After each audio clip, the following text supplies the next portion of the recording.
चलो सभी स्टूडेंट्स यहाँ पर ध्यान रखेंगे। I welcome all the students studying in offline mode, online live mode to Sahas institute FY BCom honours, जिसके अंदर हमारा एक इंपॉर्टेंट प्रैक्टिकल सब्जेक्ट है अकाउंट। और आज के हमारे इस लेक्चर के अंदर हम लोग अकाउंट सब्जेक्ट का यूनिट नंबर 1 का सुपर रिवीजन करने वाले हैं। तो सब लोग अपने पास जो हमारे पैम्पलेट्स है सास इंस्टीट्यूट के वो रखेंगे। अगर किसी के पास सास के मटेरियल नहीं है, आपके पास कोई और मटेरियल है, वो साथ में रखते हो तो भी चलेगा। साथ में मटेरियल के साथ में पेन या हाइलाइटर रखना, ताकि इंपॉर्टेंट चीजों को आप लोग टिक मार्क कर सको। ગુજરાતી મીડિયમના સ્ટુડન્ટ છે એમણે કોઈ શબ્દ લખવો છે, ગુજરાતીમાં એનો અર્થ લખવો છે તો લખી શકે। टिक मार्किंग हाईलाइट करना है। साथ में मैंने आपको सजेस्ट किया था, ओरिएंटेशन वाले सेशन में बताया था कि रिवीजन के लिए आप एक नोटबुक मेंटेन करोगे तो उसके अंदर समरी नोट्स लिखनी हो तो भी आप लोग लिख सको। ठीक है, चलिए तो अभी हम लोग हमारे अकाउंट सब्जेक्ट का रिवीजन करने वाले हैं, जिसके लिए मैंने अलग से रिवीजन नोट्स बनाई हुई है। ये आपके पास डिटेल वाले पैम्पलेट ही होंगे अभी हाथ में, और वही रखने हैं। ठीक है, पर मैं आपको जो समझाऊंगा वो जो इंपॉर्टेंट चीजें हैं वो, और उसमें से भी जो कोर पार्ट है जो कि आपको याद रखना है, जो कि आपके आंसर का हिस्सा बनना चाहिए, वो सारी चीजें हम लोग इस सेशन में कवर करेंगे। जो ज्यादा इंपॉर्टेंट होगा मैं वहां पर खास बोलूंगा कि इसको ध्यान रखना, क्योंकि मेरे रिवीजन सेशन कंप्लीट होने के बाद आप लोगों को रीडिंग के लिए टाइम मिलेगा, जिसमें मैं आपको रीडिंग के लिए टाइम दूंगा, पूछूंगा, और उसके बाद आपको लिखने के लिए काम देगा। तो सभी स्टूडेंट्स अपने पैम्पलेट हाथ में रखेंगे। सबसे पहले ज्यादा टाइम नहीं निकालेंगे, दूसरी चीजों में सीधा पढ़ाई के ऊपर आ जाता है। सबसे पहले कुछ जो इंपॉर्टेंट टर्मिनोलॉजीज मतलब पारिभाषिक शब्दों, व्याख्या, वो हम लोग डिस्कस करते हैं, जो कि आपको एग्जाम ओरिएंटेड थोड़ी काम की है। ये हम लोग शुरू करें इससे पहले ही आपके पास जो अकाउंट की ये बुकलेट हमने दी है, उसके अंदर पहला ही पेज ओपन करोगे जिसके अंदर इसका सिलेबस मेंशन है।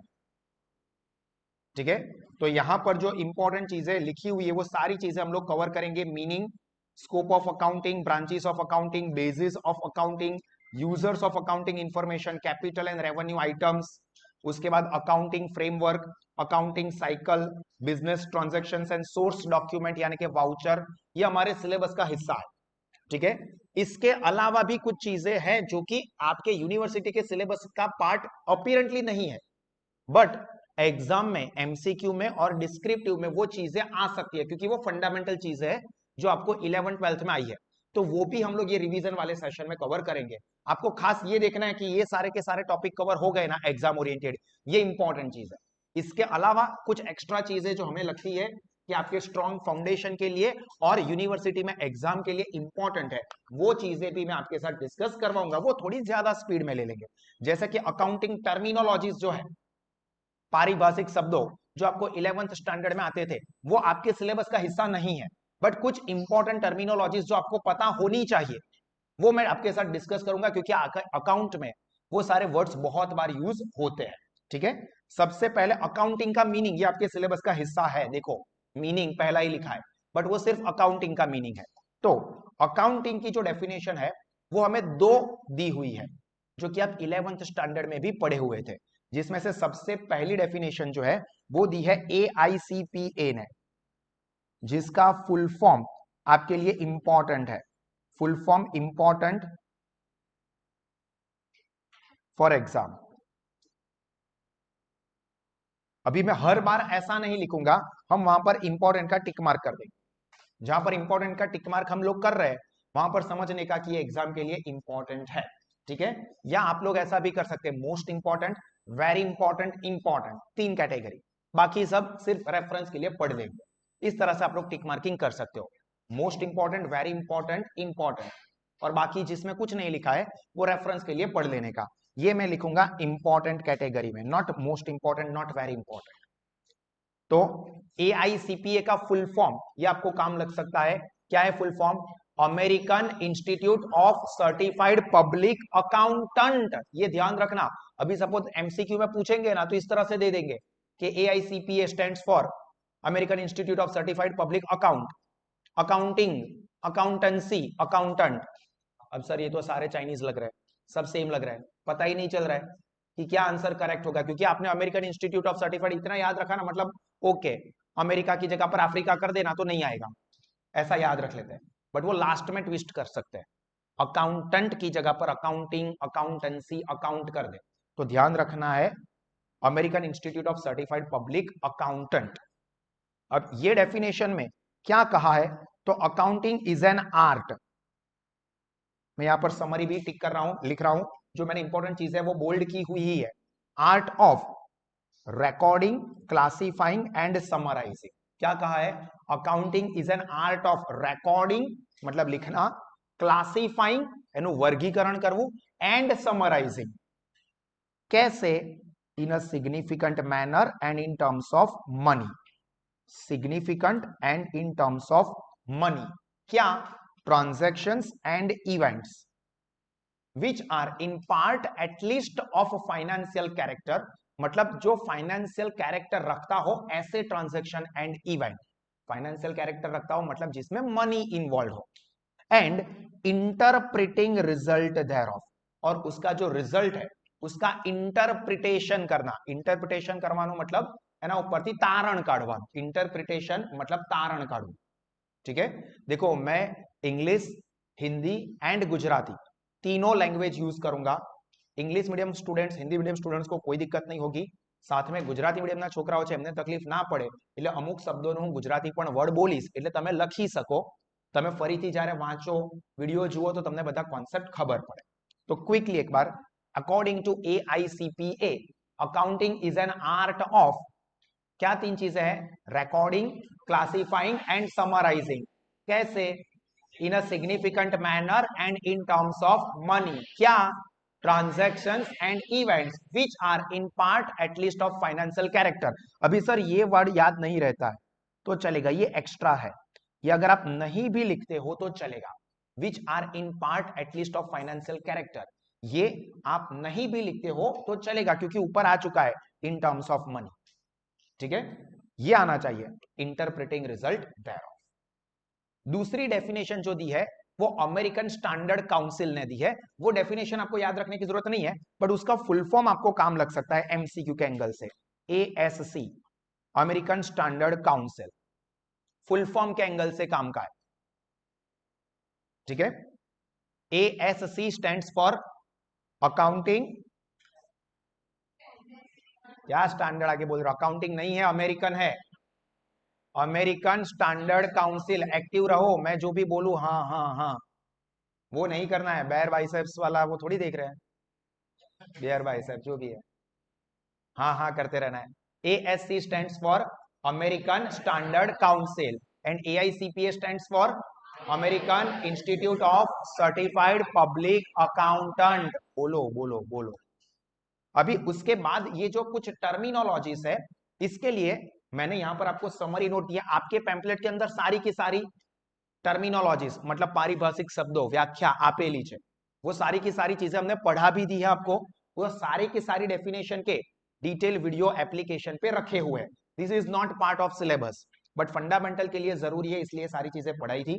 इसमें से जो इंपॉर्टेंट डेफिनेशन है वो इंपॉर्टेंट डेफिनेशन मैंने यहां पर मेंशन की है, इसका रिवीजन वीडियो, ये इंपॉर्टेंट डेफिनेशन का रिवीजन वीडियो साहस एप्लीकेशन पर भी रखा है, यूट्यूब चैनल पर भी रखा है, ठीक है, यूट्यूब चैनल पर open for all the students है, तो वो चाहो तो आप देख सकते हो क्योंकि this is not part of syllabus but extra reference के लिए पता होना चाहिए। तो ये डेफिनेशंस आप लोग देख सकते हो जो कि 11th स्टैंडर्ड में आप पढ़े थे वही है, एक्स्ट्रा नॉलेज के लिए आप कर सकते हो, FI बीकॉम ऑनर्स के यूनिट नंबर 1 के यूनिवर्सिटी के सिलेबस में ये नहीं है, ठीक है, ताकि ऐसा कंफ्यूजन ना हो कि सर ये सिलेबस का हिस्सा है और नहीं करना है, कि नहीं है और नहीं कर रहे, तो ये सिलेबस का हिस्सा नहीं है बट क्यों करना चाहिए या क्यों दिया है, क्योंकि ये अकाउंटिंग का बेस है, अगर आपको ये शब्द नहीं पता है तो फिर आगे चल के जितना अकाउंटिंग में आएगा उसमें दिक्कत हो सकती है, इसलिए ये डेफिनेशंस यहां पर मैंने समरी नोट्स दी है और उसका वीडियो भी, सुपर रिवीजन वीडियो भी रखा हुआ है जिसमें आप चाहो तो डेफिनेशन देख सकते हो, साहस ऐप में भी है, यूट्यूब पर ओपन फॉर ऑल स्टूडेंट्स भी है, तो ये पार्ट हम लोग अभी नहीं करेंगे इस वाले सेशन में। अब इंपॉर्टेंट चीज, ये अगेन पार्ट है classification of account and golden rules of debit and credit. आप पैम्पलेट में क्लासिफिकेशन ऑफ अकाउंट्स करोगे और ये जो क्लासिफिकेशन है वो खास ध्यान रखना है, it is as per traditional approach, क्योंकि अकाउंट का क्लासिफिकेशन दो अप्रोच पर होता है, मतलब बे प्रकार पर થઈ રહ્યું છે। एक ट्रेडिशनल अप्रोच है और दूसरा मॉडर्न अप्रोच है। मॉडर्न अप्रोच को अकाउंटिंग इक्वेशन अप्रोच या बैलेंस शीट अप्रोच भी कहते हैं, अभी आगे आएगा। बट एट प्रेजेंट याद रखना है, हम लोग डिस्कस कर रहे हैं ट्रेडिशनल अप्रोच। अब ट्रेडिशनल अप्रोच के हिसाब से आप लोगों ने 11th स्टैंडर्ड में भी पढ़ा है, तीन अलग अलग टाइप के अकाउंट्स आते हैं। पर्सनल अकाउंट, गुजराती में तमे व्यक्तिओना खाताओ कहता था।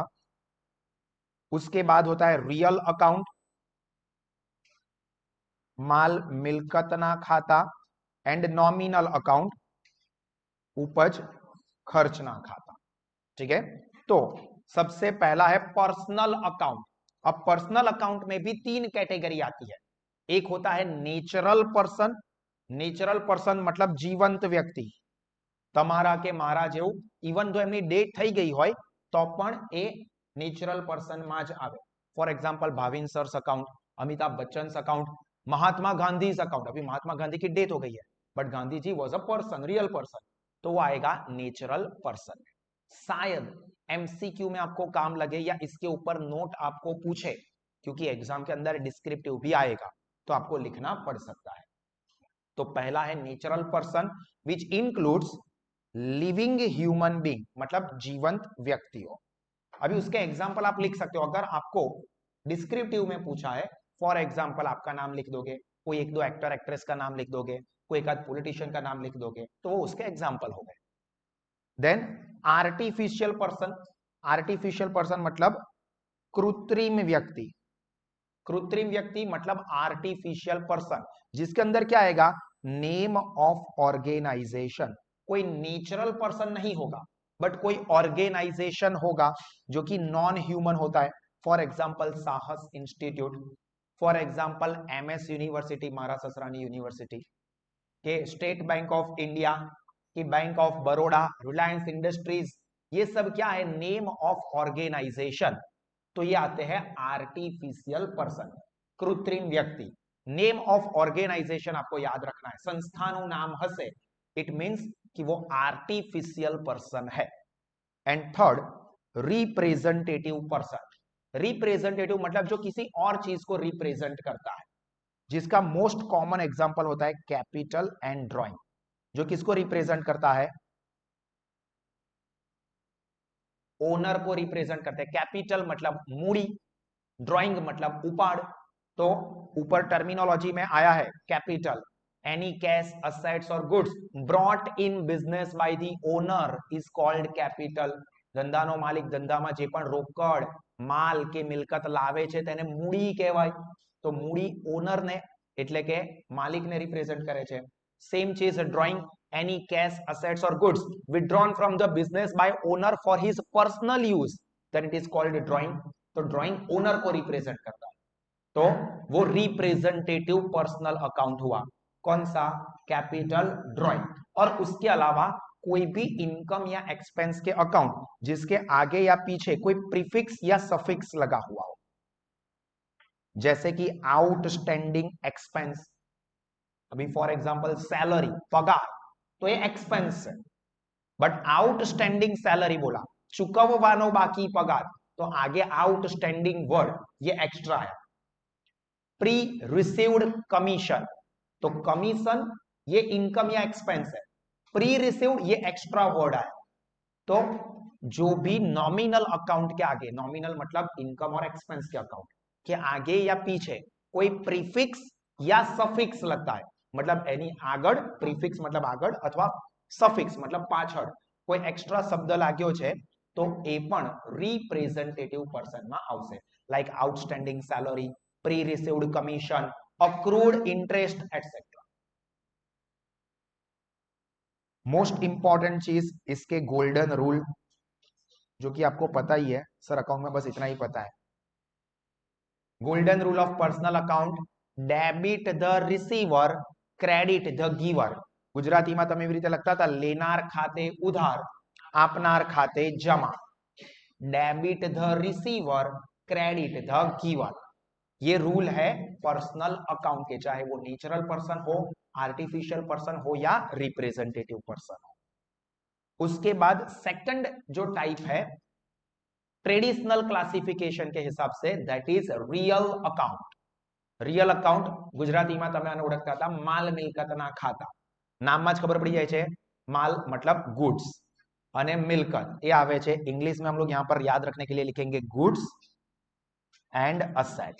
ये लिखना गुड्स एंड असेट्स लिखना इंग्लिश में गुजराती मीडियम ना ज स्टूडेंट्स જેમને કદાચ આ વર્ડ યાદ નથી કા તો ખબર નથી એ લોકો ગુજરાતીમાં લખે ખાલી। Goods and assets they are included in real account. तो अभी जो असेट है गुड्स एंड असेट, तो असेट के अंदर टेंजिबल असेट भी हो सकती है या इनटेंजिबल असेट भी हो सकते हैं प्लस गुड्स। अब ये ऊपर जो टर्मिनोलॉजीज गई असेट वाली, उसमें ये टेंजिबल और इनटेंजिबल मैंने मेंशन किया है।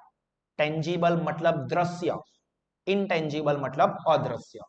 अब टेंजिबल मतलब क्या सर? दृश्य એવું ના કહેતા। Tangible means which can be seen, which can be touch. For example ये मेरा मोबाइल फोन है, तो ये मेरा mobile phone, I can see it, I can touch it, तो ये क्या हो गया? टेंजिबल हो गया। But for example Bhavin sir का टीचिंग क्वालिटी, साहस इंस्टीट्यूट की इमेज, ये देखो भाविन सर की टीचिंग क्वालिटी जा रही है, ये कोई छू भी नहीं सकता, ये ले छुआ मैंने। वेलकम मूवी मजनू भाई। तो वो चीज जिसको आप देख नहीं सकते, टच नहीं कर सकते, आप सिर्फ उसको महसूस कर सकते हैं। फॉर एग्जाम्पल भाविन सर कैसा पढ़ा रहे हैं या टाटा इंडस्ट्रीज की मार्केट में रेप्यूटेशन क्या है, वो आप सिर्फ महसूस कर सकते हो, पर उसकी वैल्यू है तो उसको हम बोलेंगे इनटेंजिबल, मतलब which can not be seen, can not be touch. वो सारी असेट्स और गुड्स इसमें आ जाते हैं। गुड्स का मतलब क्या होता है? Items in which businessman deals, मतलब ट्रेड करता है, खरीदता है और बेचता है। For example electric showroom, electronic showroom चलाने वाला पर्सन है, तो वो एसी, फैन, कूलर, फ्रिज वो सब खरीदता है और बेचता है, तो उसके लिए वो गुड्स हो गया। फर्नीचर की दुकान वाला है जो टेबल, चेयर, सोफा, बेड ये सब खरीदता है या बनाता है और बेचता है, तो उसके लिए वो गुड्स हो गया। ठीक है, गुड्स मतलब ए वस्तु के जेनो व्यापार ए बिजनेसमैन करे छे। व्यापार करे छे मतलब बाय सेल का तो मैन्युफैक्चरिंग एंड सेलिंग करे छे। For example land, building, plant, machinery, furniture, vehicle ये सब टेंजिबल है, और उसके सामने गुडविल, पेटेंट, ट्रेडमार्क, कॉपीराइट ये सब क्या है? इनटेंजिबल। पर टेंजिबल हो या इनटेंजिबल हो कोई फर्क नहीं पड़ता है, वो रियल अकाउंट में आएगा। और उसका रूल है debit what comes in, credit what goes out. आवे ते उधार, जाए ते जमा। Debit what comes in, credit what goes out. And last is nominal account. ये कौन सा क्लासिफिकेशन चल रहा है? ट्रेडिशनल क्लासिफिकेशन, ट्रेडिशनल अप्रोच याद रहना चाहिए। बाकी पर्सनल, रियल, नॉमिनल, रूल सब कुछ याद रह गया, बट कौन सा क्लासिफिकेशन है यही नहीं पता है। फिर मॉडर्न पूछा और आपने ये सारी सौर मैं तो आपको पेज भरी लखी नाख्यू, पर खबर नहीं जीरो मार्क कैम आप्या। तो ध्यान रखना है पूछा क्या है ये भी ध्यान में आना चाहिए, इसलिए मैं बार बार बोल रहा हूं ट्रेडिशनल अप्रोच। उसके हिसाब से नॉमिनल अकाउंट जिसके अंदर आता है income, gain, expense, loss, all the accounts of income और गेन, एक्सपेंस और लॉस। और याद रखना है कि जो इनकम या गेन होते हैं वो क्रेडिट होते हैं, रूल में है ही, और एक्सपेंस या लॉस जो होता है वो डेबिट होता है, जो कि यहां पर लिखा ही है। Debit all expense and loss, credit all incomes and gains. आवक के लाभ जमा करो, खर्च के नुकसान उधार करो। Debit all expense and loss, credit all incomes and gain. तो अब ये इनकम या एक्सपेंस में क्या क्या चीजें होती है? तो सैलरी हो गया, वेजिस हो गए, कमीशन रिसीव्ड या पेड, इंटरेस्ट रिसीव्ड या पेड, ये सब किस में आएगा? Nominal account. क्लियर हुआ?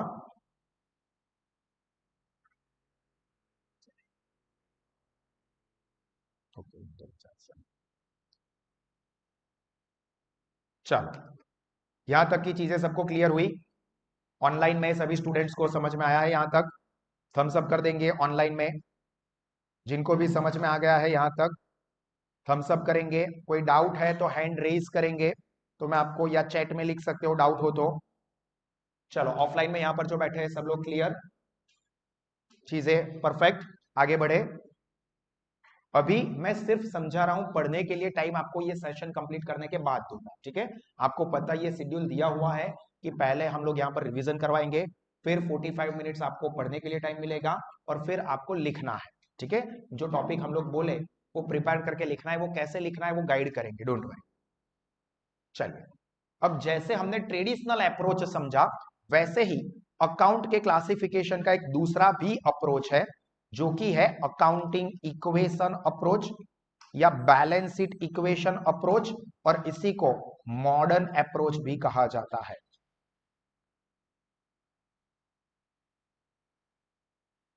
अकाउंटिंग इक्वेशन अप्रोच मतलब हिसाबी समीकरण, अकाउंटिंग इक्वेशन ની જેમ જ એનું બીજું નામ છે बैलेंस शीट इक्वेशन, मतलब પાકા સરવૈયાનું સમીકરણ, जिसको हम लोग मॉडर्न अप्रोच कहते हैं। वो पैम्पलेट के अंदर गांधी जी का चश्मा वाला दिखेगा ना, वो वाला पार्ट है। अभी ये अकाउंटिंग इक्वेशन या बैलेंस शीट इक्वेशन का बेस समझ लेते हैं। जैसे कि हमें पता है कि we are following double entry book keeping system. चलिए अभी थोड़ा इतिहास याद कर लेते हैं।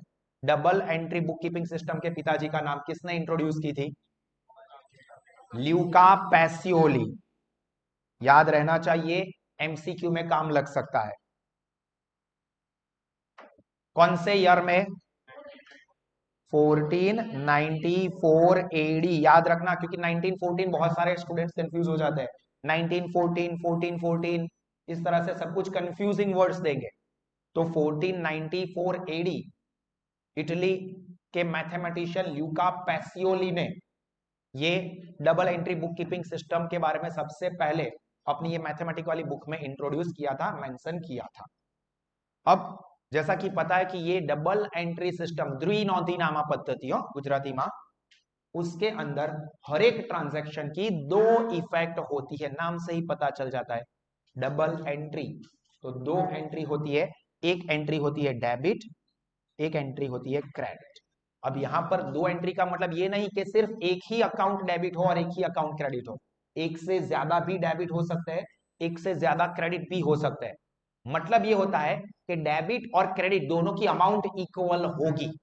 तो एक डेबिट हुआ, एक क्रेडिट हुआ, चाहे 4 अकाउंट डेबिट किए हो, 2 अकाउंट क्रेडिट किए हो, पर वो 4 डेबिट का टोटल और 2 क्रेडिट का टोटल सेम होगा। तो वो दो ट्रीटमेंट हुई, एक डेबिट हुई, एक क्रेडिट हुई। अब ये हम हर एक ट्रांजैक्शन की दो दो इफेक्ट पास करते हैं ना, इसी की वजह से हमारी जो बैलेंस शीट પાકું સરવાયું જે આપણે બનાવીએ છે એની બંને બાજુનો સરવાળો સેમ થાય છે। बैलेंस शीट की दोनों साइड, लेफ्ट साइड यानी कि capital and liability side, right side जमणी बाजू मींस असेट साइड, दोनों का टोटल इक्वल हो जाता है। इसका रीजन यही है डबल एंट्री सिस्टम। और देखो लिखा ही है, balance sheet of business always tally और agree and accounting approach is based for balance sheet. तो ये अकाउंटिंग इक्वेशन है, वो बैलेंस शीट के लिए बेस है, क्योंकि बैलेंस शीट टैली होती है। बैलेंस शीट में क्या होता है लेफ्ट साइड पर? कैपिटल एंड लायबिलिटी, मतलब वो दो और असेट, दोनों का टोटल हमेशा क्या होगा? सेम होगा। इसी के ऊपर से ये अपना बैलेंस शीट इक्वेशन या अकाउंटिंग इक्वेशन आया है। देखो, कैपिटल प्लस लायबिलिटी, जो कि आपको याद करवा दूं कि बैलेंस शीट का फॉर्मेट कुछ इस तरह से होता है। Balance sheet of Shri Shri Bhavin sir, कुछ महान नाम के आगे दो बार लगता है श्री, उसके बाद लिखते हैं एज ऑन 31 मार्च 2024 25 जो भी है, बट एज ऑन या फिर एज एट, તમે આવી રીતે લખતા હતા તારીખ 31/3/2024 ના રોજનું ભાવિન સરનું, સોરી શ્રી શ્રી ભાવિન સરનું પાકું સરવૈયું। तो यहां पर वर्ड यूज होता है एज ऑन या एज एट। अब इसमें यहां पर लेफ्ट साइड लिखते हैं कैपिटल मतलब के मूड़ी, फिर अलग अलग लायबिलिटी मतलब के जवाबदारी, जितनी भी होगी वो सब लिखेंगे, और फाइनली ये टोटल होता है। और यहां पर जो असेट्स लिखी जाती है, चाहे वो नॉन करंट असेट हो मतलब फिक्स असेट स्थिर मिलकत हो, दृश्य अदृश्य बनने के, चालू मिलकत हो मतलब करंट असेट, जितनी भी असेट हो वो सबका टोटल, ये और ये दोनों एग्री होते हैं। सर मेरा तो कभी नहीं हुआ, बट होना चाहिए। अगर परफेक्ट एंट्री डाली है तो ये दोनों साइड का टोटल सेम होता है, और इसी की वजह से ये हमारा अकाउंटिंग इक्वेशन आता है, जिसको हम बैलेंस शीट इक्वेशन भी कहते हैं, क्योंकि ये बैलेंस शीट पर से ही बना है। देखो तो क्या है, लेफ्ट साइड पर क्या लिखता है, capital plus liability is equal to asset. तो देखो यही है हमारा, capital plus liability is equal to asset. अब मैथमेटिकल रूल के हिसाब से इसको इन अलग अलग तरह से भी प्रेजेंट कर सकते हैं। देखो यहां पर ही मैं कैपिटल को लेफ्ट साइड पर ही रखूं और लायबिलिटी को राइट साइड पर फेंक दूं, धक्का मार दूं, तो side change, sign change, asset तो इज इक्वल टू के राइट साइड पर ही है तो वो as it is, but liability को मैं लेफ्ट साइड से राइट साइड पर शिफ्ट कर रहा हूं, तो जो प्लस है वो क्या हो जाएगा, माइनस। तो देखो यही चीज यहां पर लिखी है। इसको अलग अलग तरह से हम लोग प्रेजेंट कर सकते हैं, बट बेसिक स्ट्रक्चर क्या रहेगा, capital plus liability is equal to asset. अब इसको मैथमेटिकली हम लोग अलग अलग तरह से प्रेजेंट कर सकते हैं, तो वो भी आपको रटने की जरूरत नहीं है, समझने की जरूरत है, क्योंकि एमसीक्यू में आपको इस तरह से पूछ सकते हैं, from the following blank is the correct accounting equation. Asset plus liability is equal to capital, capital minus liability is equal to asset, capital plus liability is equal to asset, asset is equal to liability minus capital. Sir confuse हो गया, शांति से पढ़ने का, main structure को याद करने का कि capital plus liability is equal to asset होता है। अब मैथमेटिकली कौन सा सही बैठ रहा है कौन सा गलत बैठ रहा है वो हमारा आंसर होगा। इस तरह से भी पूछ सकते हैं, find out the odd one out. Odd one એટલે અલગ કયું પડે છે, તો ત્રણ ખોટા આપ્યા હોય ને એક સાચું આપ્યું, तो તમને એવું ના પૂછ્યું કે find out the correct accounting equation, आपको ऐसा दे देंगे find out the odd one out, odd one O D D इस तरह से, ऑड वन आउट।